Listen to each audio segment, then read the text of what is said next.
And you are to make a house for me, with 10 curtains of the best linen, blue and purple and red, worked with designs of winged ones by a good workman. Every curtain is to be 28 cubits long and 4 cubits wide, all of the same measure. 5 curtains are to be joined together, and the other 5 are to be joined together.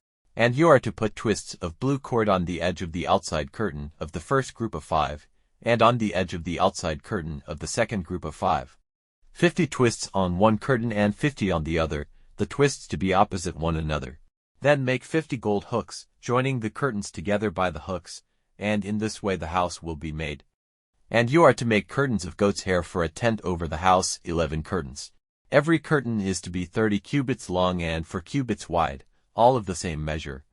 5 of these curtains are to be joined together, and the other 6 are to be joined together, the 6th being folded over to make a hanging in front of the tent. And you are to put 50 twists of cord on the edge of the outside curtain of one group, and 50 twists on the edge of the outside curtain of the other group. Then make 50 brass hooks and put the hooks into the twists, joining the tent together to make it one. And the folded part which is over of the curtains of the tent, the half curtain which is folded back, will be hanging down over the back of the house, and the cubit which is over of the 10 curtains at the sides will be hanging over the 2 sides of the house as a cover. And then you are to make a cover for the tent, of sheepskins colored red, and a cover of leather over that. And you are to make upright boards of hardwood for the house. Every board is to be 10 cubits high and a cubit and a half wide. Every board is to be joined to the one nearest to it by 2 tongues, and so for every board in the house. These are the boards needed for the house.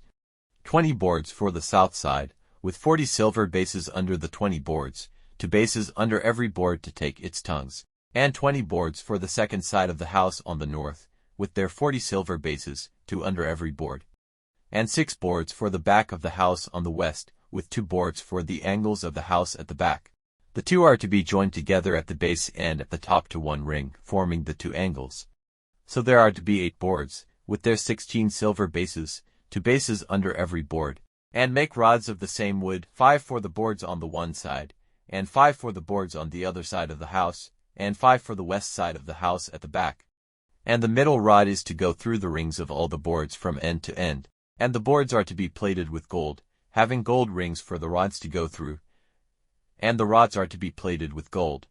And you are to make the house from the design which you saw on the mountain. And you are to make a veil of the best linen, blue and purple and red, worked with designs of winged ones by a good workman, hanging it by gold hooks from 4 pillars of wood, plated with gold and fixed in silver bases. And you are to put up the veil under the hooks, and put inside it the ark of the law. The veil is to be a division between the holy place and the most holy. You are to put the cover on the ark of the law, inside the most holy place. And outside the veil you are to put the table, and the support for the lights opposite the table on the south side of the house, and the table is to be on the north side. And you are to make a curtain for the doorway of the tent, of the best linen with needlework of blue and purple and red. And make 5 pillars for the curtain, of hardwood plated with gold. Their hooks are to be of gold and their bases of brass.